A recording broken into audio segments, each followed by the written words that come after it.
Welcome to the Blue Oasis Podcast. This is the podcast for finding peace and prosperity, learning the history of hobbies, as well as developing a little side hustle. If you want to find peace and prosperity in your life, this is your show. Get ready. You're listening to the Blue Oasis Podcast. I am your host, Adam Rothstein. All right, let's get to the show.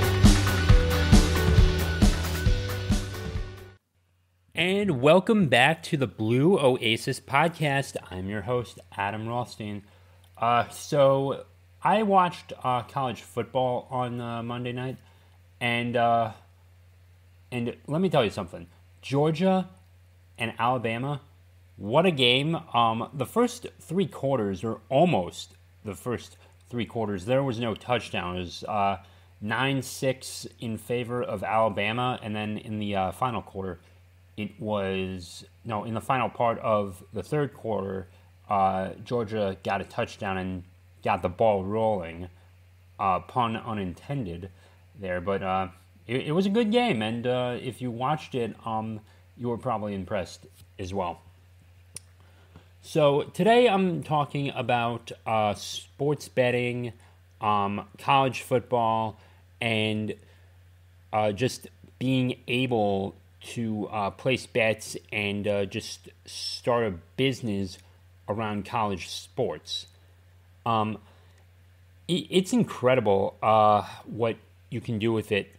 Warren Buffett one year had $1 billion bracket challenge, and like this was in 2014, and I thought, wow, $1 billion if you get a perfect bracket. Like, you have a better chance of winning the lottery than getting a perfect bracket 100%. Now, I've heard stories of some people picking some random teams and getting like 96% correct, which is like a true statistical anomaly, and it's incredible even on that, but still. You don't get $1 billion for 96%. You miss one, you're out. There were a few that did get the final four right, but unfortunately, you need to get everything right. So that was the challenge. I don't know if he'll ever do that again. Now, you're probably wondering to yourself, I can't do that. I can't get 100% on that. And I want to make some money from that. So, Adam, how do I do that? Well, it's simple, really. We've got podcasting. You've got YouTube.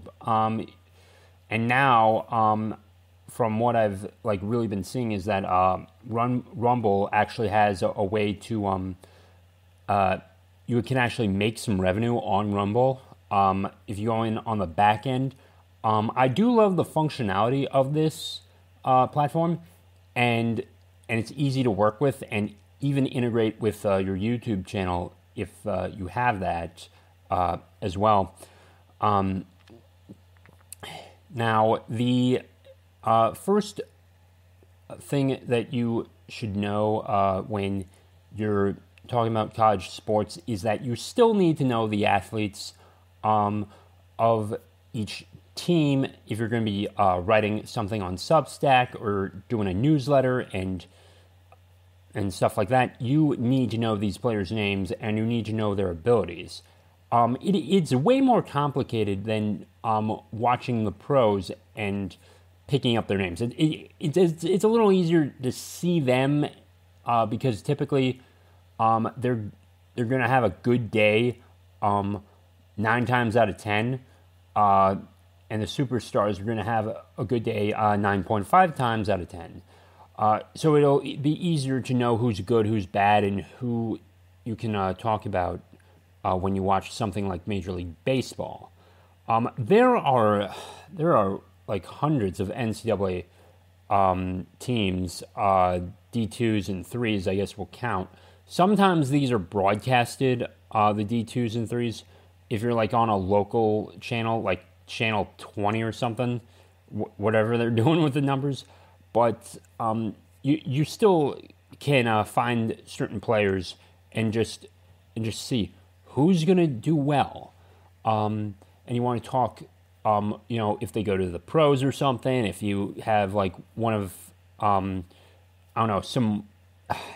forgetting the guy's name again, because I typically don't watch, I'm not the biggest college football fan, but knowing your players and making predictions, like people pay for this stuff, and if you can build something up, you show yourself on camera, and you put yourself out there. You can definitely get people on Substack. Start with a free newsletter, and then add the paid option. And connecting Stripe is a breeze, by the way. You do that, and you can create something incredible from it. And $5 a month, people will be. You can find people that will send you money.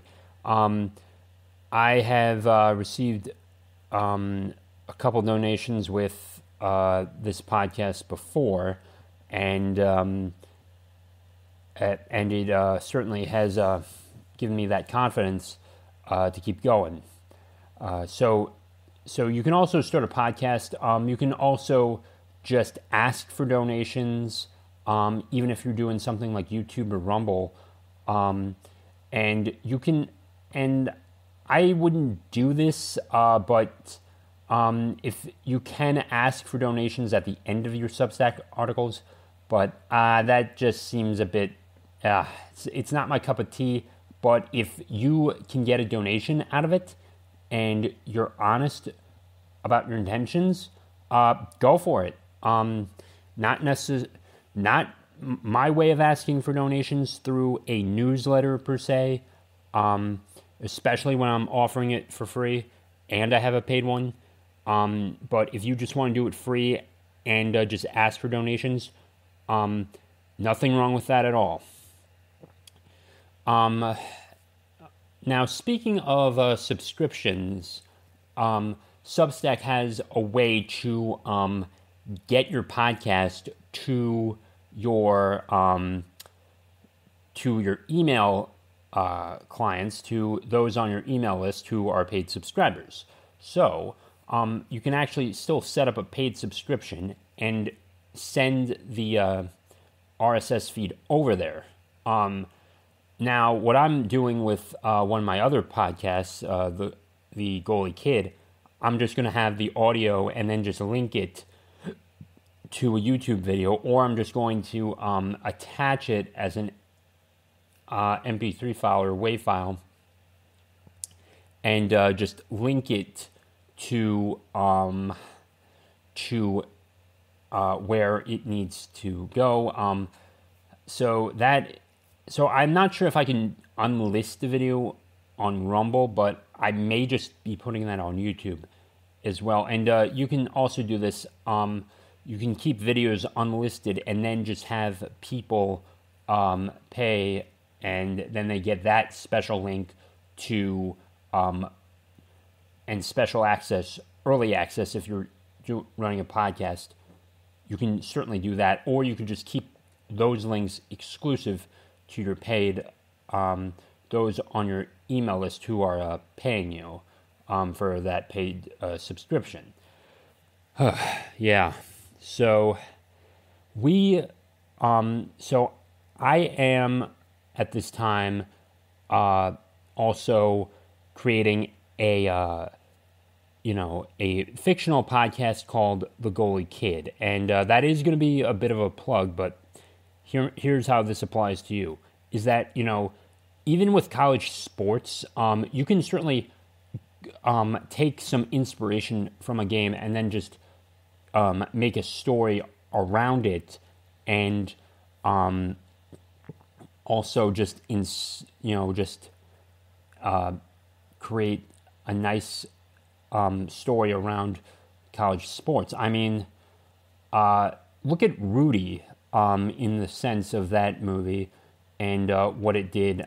I mean, like, you can find, like, college football, and I think even college sports in general certainly have played almost as big of a culture on sports as the professionals. It's really close. I think certainly with college basketball, the NCAA tournament, and the and also SEC championship games and such, it really is close. And when you also have a college in your area, when you have that as well, it's cheaper, and you want to tailgate and all those things like that. I mean, that's built in to college as well. And I mean, these things start small. Remember that. Remember that they are.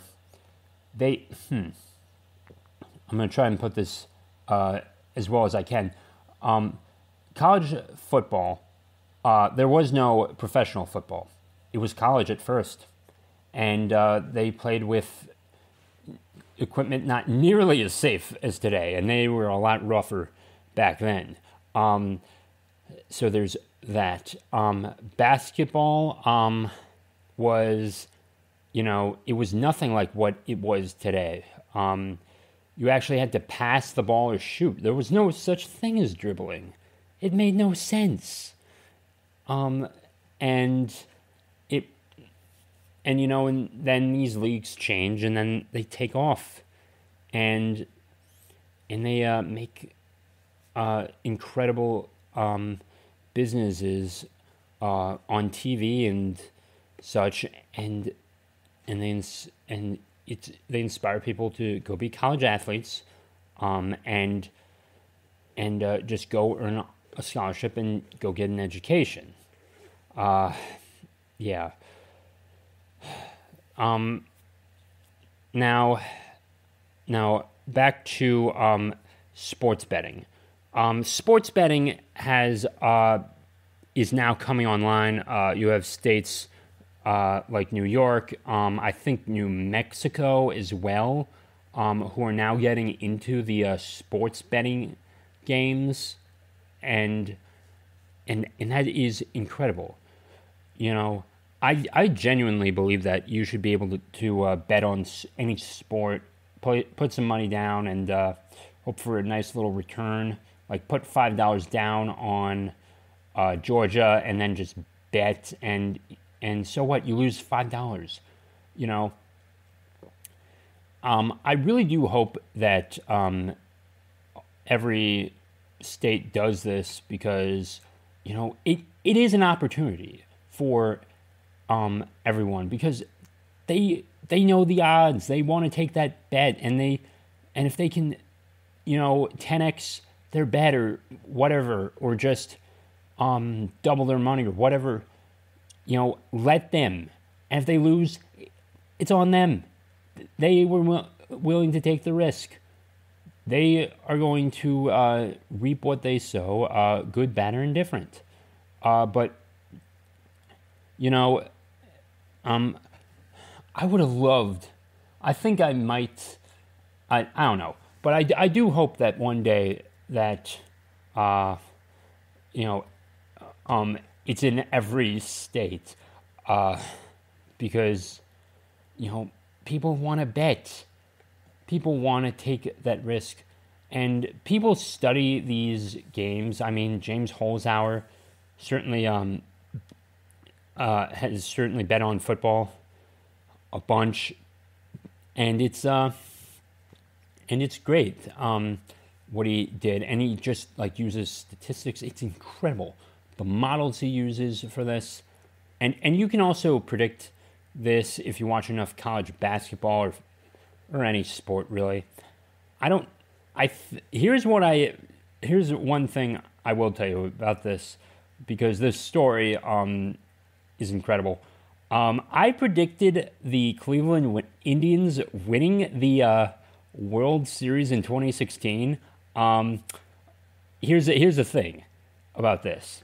The playoffs were not set. It was in the final days of about September, like mid-September, maybe late September, and then someone asked me, "Hey Adam, who do you think is going to win the World Series?" And I'm like, you know what? I'm taking a look at the stats and standings, and I think the Cleveland Indians are going to win the World Series because, at the time I thought the curse of the Billy Goat is certainly in play here. I don't think the Cubs are going to win the World Series. I'm sorry, but that's not happening.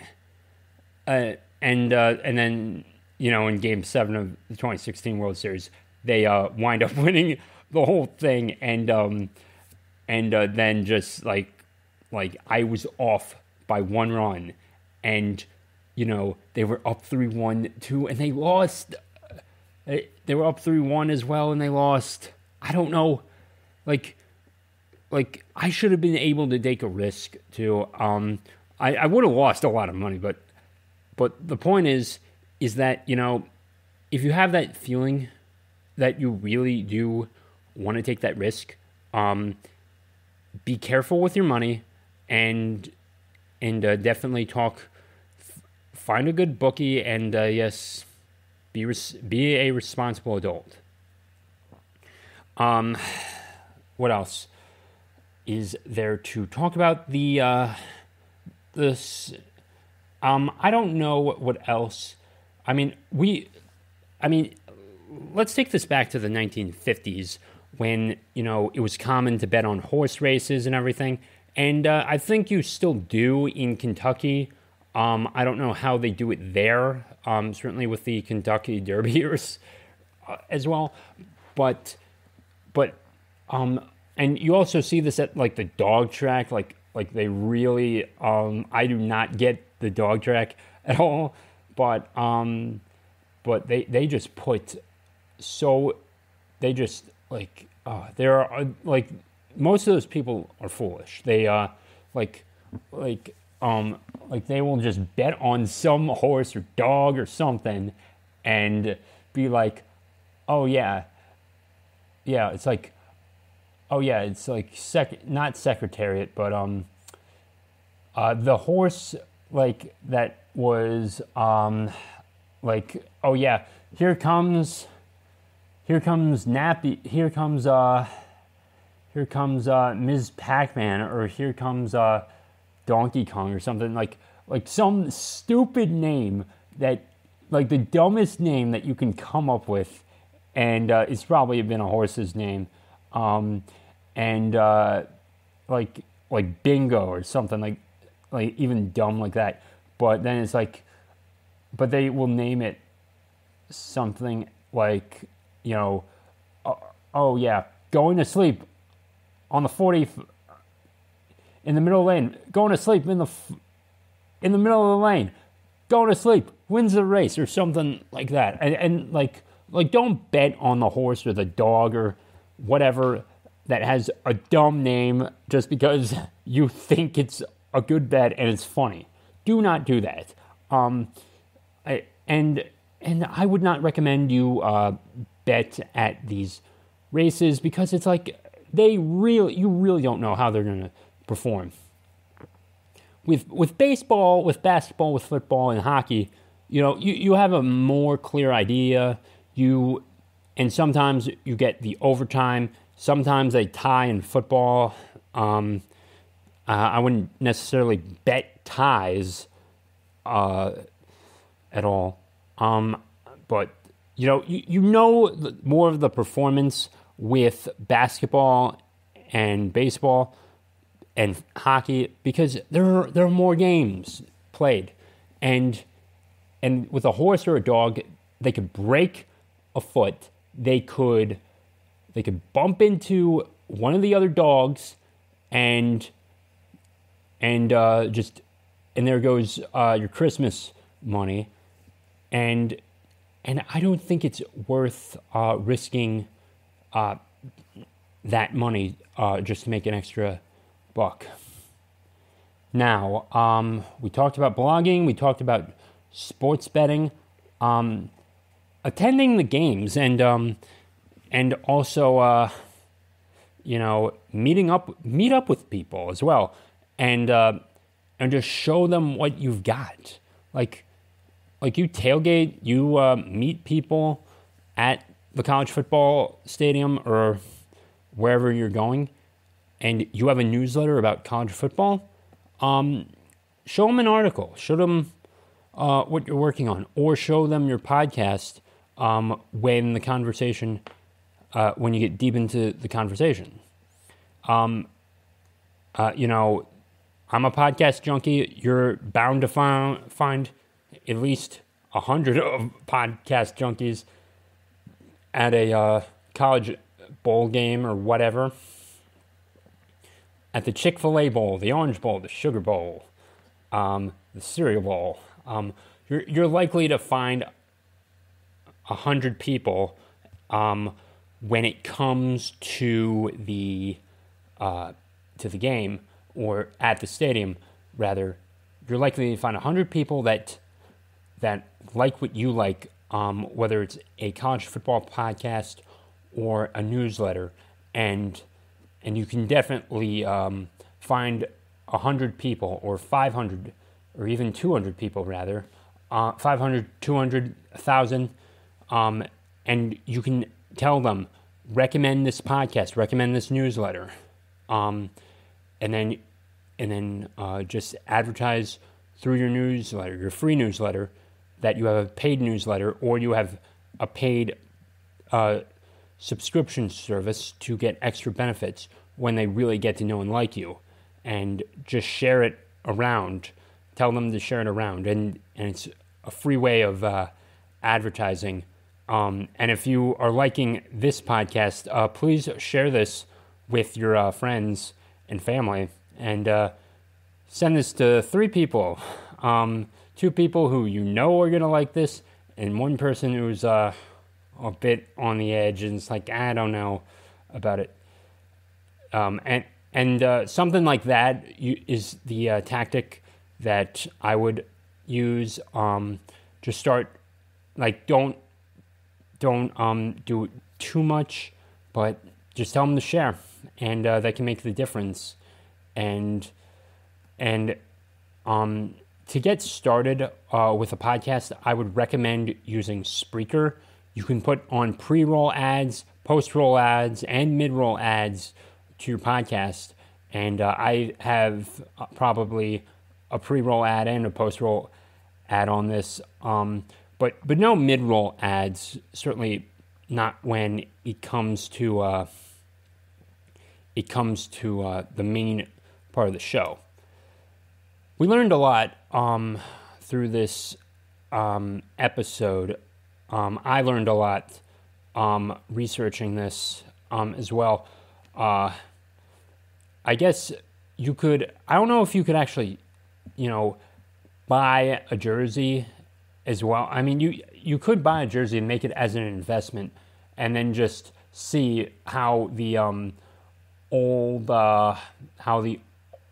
how that player does if he goes to like the NFL or something, and then it's like, and then return on investment. That's another way, but I don't recommend doing that unless if you really want to take that bet, go right ahead. But remember, a million things can happen. Not Lamar Jackson the third. Robert Griffin the third. Okay, I'm not. And I'm a Ravens fan. Okay, Robert Griffin the third. Had some bad seasons, and he just couldn't cut it. And there are definitely some people who do well in college can't cut it. Johnny Manziel certainly had that issue as well. And you don't know how these people are going to do, so I do not recommend that as a way of making money.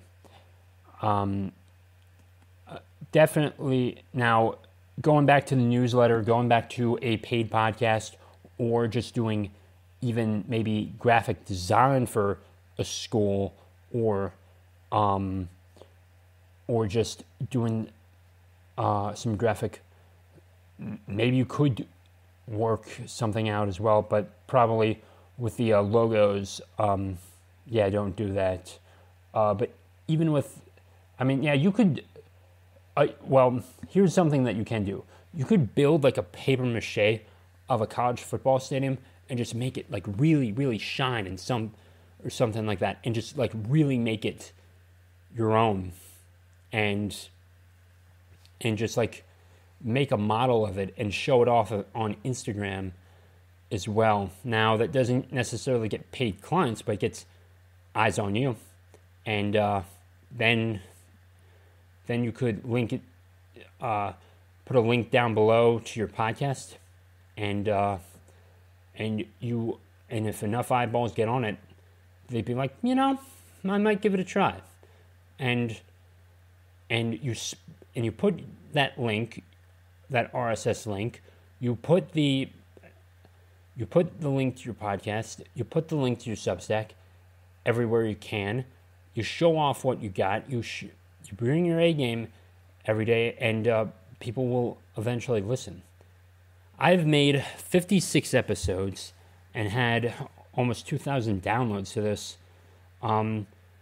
Ladies and gentlemen, I thank you all for downloading this podcast and making a difference with this, and just helping me break the goals as well, and smash those goals and just get up. I really hope that I get 3 million downloads to a podcast in one day. If you liked this podcast, you may like my fictional podcast, The Goalie Kid. This podcast is about an 18-year-old goalie who is trying to figure out his way in life, and he wants to, go on and do better things, but times, certain circumstances do hit him, and that changes his perspective on life.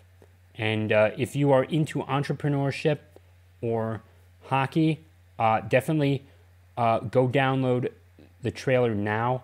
I should have the first episode up on Friday.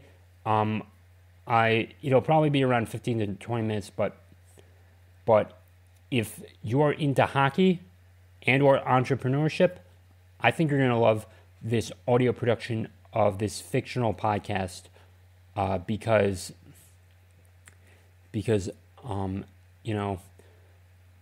we need some good entertainment that actually that everyone will love, and I think I'm going to bring it.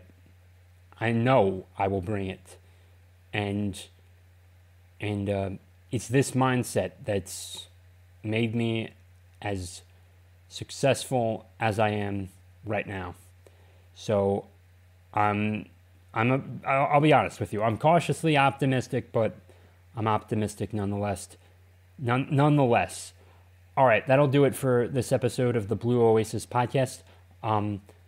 Like this, follow me on YouTube, and with that being said, stay safe, stay great. I'll talk to you all in the next episode.